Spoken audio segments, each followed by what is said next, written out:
If you're over 30 and the calendar feels like a countdown, listen up. Every birthday feels like a reminder that time's slipping. You stare at the same inbox, the same commute, and wonder why the spark faded. I've sat in that exact spot, coffee growing cold, heart beating louder than the office hum. The truth? Nothing changes until you ask the hard question. What am I really chasing? No fluff, no generic advice, just a raw look at why most of us feel stuck right now.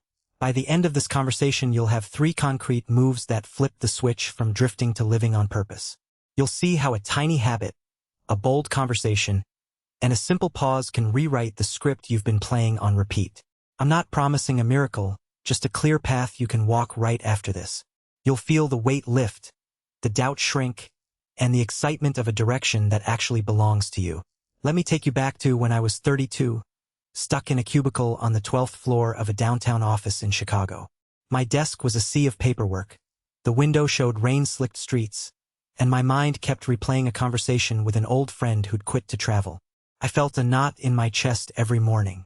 One Tuesday, I walked out early, grabbed a battered notebook, and scribbled the one thing that scared me. I want to write stories that matter. That tiny line sparked a night-long brainstorming session that eventually led me to leave that job. It wasn't easy, but that single honest note was the first crack in the wall. Before I go further, drop a comment and tell me the one thing that keeps you up at night. The question you can't stop asking yourself about purpose.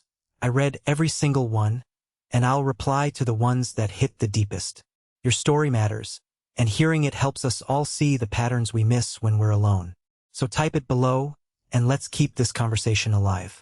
Now, back to the next step that changed everything for me. The second move was about curiosity.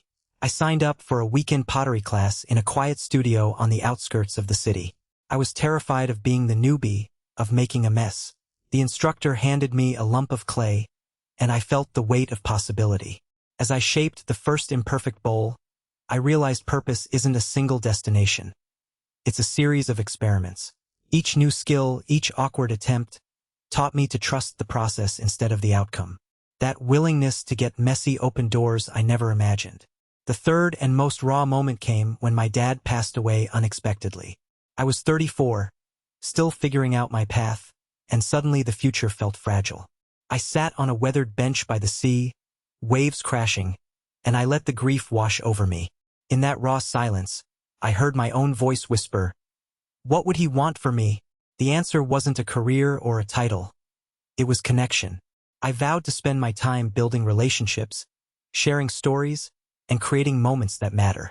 That loss stripped away the noise and gave me a crystal-clear purpose. To be present, to love, to create. Imagine waking up and feeling a quiet certainty that the day ahead belongs to you. You walk into work or whatever you choose to call your day, knowing each task aligns with something deeper. The anxiety fades, replaced by a steady excitement.